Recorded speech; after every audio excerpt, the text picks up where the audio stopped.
Hello, and welcome to my Bookcast 3. And today, we're going to talk about something else. You see, even though I talk a lot about books and hardcover paperback books, I'm not going to do that for this one. I want this bookcast to talk about all formats of reading, like an online comic book. In this case, we're talking about Webtoons Comics number one online comic, which is Rachel Smythe's Lore Olympus. Rachel Smythe created Lore Olympus and created the world of Lore Olympus, and the first publishing date was March 2018. And ever since, it has been Webtoons number one comic, and along with all kinds of fans. But we'll get to that towards the end, about the fandom that is Lore Olympus.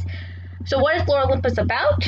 Well, from the title, with the word Olympus, you're assuming it's about Greek mythology. And you're right, and you're also kind of wrong. It's a modern retelling of the Hades and Persephone story. And the original mythology, Hades abducts Persephone, makes her eat 6 pomegranate seeds after Demeter wants her back, and we have the 6 seasons. We all heard this story, and many people credit this story of being some sort of inspiration of other fairy tales, like Beauty and the Beast. But this is a more modern retelling. You see, while the mortal realm, our world, is into ancient Greek, like we have heroes like Odysseus, the Trojan War, we also have in the world of Olympus, it's our world now. Like we have modern day technology, and we have a modern day fashion. Hades meets Persephone at a party after his girlfriend Minthe breaks up with him. And you see, that is when they meet, and you're immediately attracted to one another after talking after the party. Usually this is when a relationship would probably start, but this is actually the beginning of the roller coaster in order to get to that happy ending, because they have a lot of obstacles ahead of them in order to do that, in order to get to that happy ending. So why makes this comic so popular? Well, you see, in the comic, each of the characters is designed and colored with a different color that describes their personality. In Hades' case, he has blue coloring with white blue hair and darker tones. That represents him being the king of the underworld. Persephone is pink and wears a lot of white clothing. That represents her being the goddess of spring and fertility. She's on the track to becoming a matron goddess, a goddess that swords off any relationships, and more important, any physical type romantic relationships, and of course, no marriage. But throughout the comic, right now, she's not going towards white. She's going to more darker tones of black, indicating her transition into becoming queen of the underworld. So, what does this mean? So, what other characters are in this comic? Well, first of all, we have Hades' 2 brothers, Zeus and Poseidon. And they're actually the only ones related so far in the whole comic. In the original mythology, Hades is related to not just Zeus and Poseidon, but also to Hestia, Hera, and Demeter, who are his sisters. But in the comic, he's only related to Zeus and Poseidon. The other 3 goddesses are not related to him, but helped Zeus in the war against his father Kronos after he swallowed his 2 brothers, Poseidon and Hades, to overthrow him and bring a world to a new world prosperity. They are known as the 6th Trader Dynasty, and they all have different ones. We have Zeus, the king of the gods and god of the sky, Hades, god of the underworld, Poseidon, god of the sea, Demeter, the goddess of harvest, Hestia, the goddess of the earth, and Hera, the goddess of marriage. Now, a lot of the characters, as for characters like Demeter, Poseidon, and Hestia, we've met them. We don't know a lot about their personalities. I mean, Poseidon is seen to be like the goofball brother, very laughable, very lovable, a close relationship with Zeus than Hades. And then we have Demeter and Hestia, who we've met. We met Demeter before. She's known for being the overprotective mother, like she is in the myth, and Hestia, but we don't know much about motives or personal backstories yet. We'll probably get to more later. We do know that Hera is, like in the myth, is Zeus's wife. She actually has a gold coloring, gold hair, representing royalty, and she's the goddess of the marriage, and married to Zeus, god of the sky, who wears purple coloring. Again, another royalty color. And then there's something interesting too. A lot of people point out in the mythologies that Hades was a really good husband, and Zeus was not, and Hera married him. Why didn't she marry Hades? Well, the comic actually explores that possibility. We actually explores that possibility of Zeus possibly sending Hades to the underworld to get rid of his competition to Hera's heart. So that's something that the author likes to explore. As for the sixth, and that's the sixth Traitor dynasty. As for children, Poseidon is actually married to Amphitrite, and once again, we don't know much about her. We've seen her in a few episodes, but we haven't seen her talk, and we haven't seen her interact with any other goddess other than Hera, and the two seem to have a really good bond, and friendship. As for other things, we don't know much about her. It is confirmed that they possibly have a son together. We do see that later on, and we know that could be Triton, but again, not much is confirmed. So you'll have to read the comic and come up with your own theory. And then we have Zeus and Hera. Like in the comics, they have the son of Ares, the god of war. They also have another daughter, but that daughter has not been confirmed yet, though multiple theories say the daughter could either be Ares, Enyo, or Alethea. Ares is being the god of disagreement, Enyo, Ares' twin sister, and then we have Alethea, the goddess of childbirth. And then we have Hephaestus, who we meet later on, but he hasn't been shown interacting with any other family members yet, but he is confirmed to exist, and he did make his physical appearance in season 2.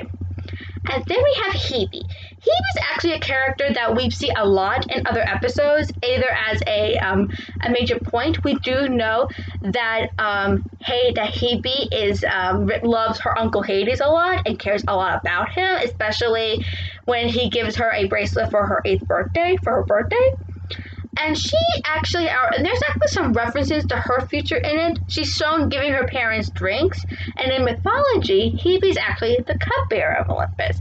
So that's another thing. We do see possible foreshadowing of things to come. As for other goddesses, you're probably wondering about Athena. She does exist, but the format of how she was brought into the world and who her mother is, even though her father is confirmed to be Zeus, it's unclear who her mother is in the comic yet, because we haven't gotten a backstory. So, and Athena, once again, Athena loves her uncle Hades. You probably guessed it. Yes, Hades is the cool uncle. Is the cool uncle of his children. For example, he often gives patterns to his nephew Ares, and in one episode he says this: "You're lucky you're my nephew."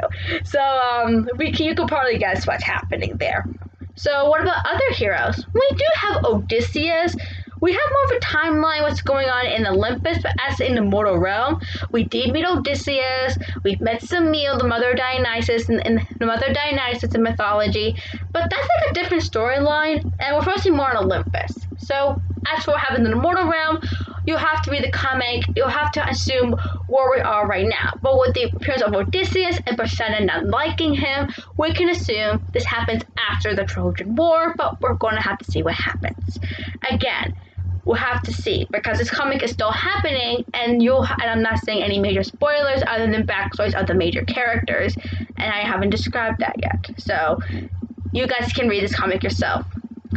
And now on to the fandom. Lord Olympus became very popular, and of course you see users on TikTok, YouTube, Instagram, even Twitter, fans posting photos and theories of what they think is going to happen, indicating that this is a really popular one. So popular, in fact, that Lord Olympus is actually in development of becoming a TV series. It's unclear if the creator Rachel Smythe will be involved in any way. Hopefully she will, but there's been no date yet, even though one unconfirmed report did report that Netflix did get the rights. We'll have to see what happens though. And there's been no release date and no casting, no release date, nothing of that particular.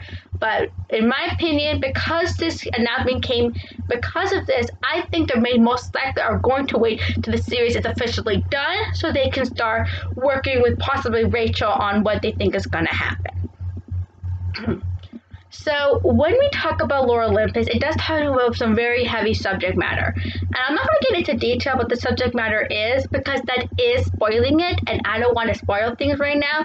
It does deal with some very heavy issues that I would recommend that the author actually warns ahead of the episode. So in my opinion, I think you should read I think you should do your research on Lore Olympus, find out what the topics are, and see if there's a webtoon for you, because this series does talk about some very subject matter. After talking about other major characters like Hades and Persephone, Zeus and Hera, Poseidon, are there other minor characters? Well, there is. There's Minthy, Hades' ex-girlfriend, who is very toxic towards him, who doesn't like Persephone and wants to get rid of her in hopes that she and Hades will get back together. And she's a river nymph. And let's just say her fate in mythology is not really the best fate. We have Thanatos, the god of death, who is also against Team Percy, who's also just like Persephone, but is starting to realize that maybe there is something now. Maybe this is something he should reconsider. We have Thetis, Zeus's mistress, who plays a lot, who actually wants to break up Zeus and Hera's marriage, as you can very early tell on in the comic.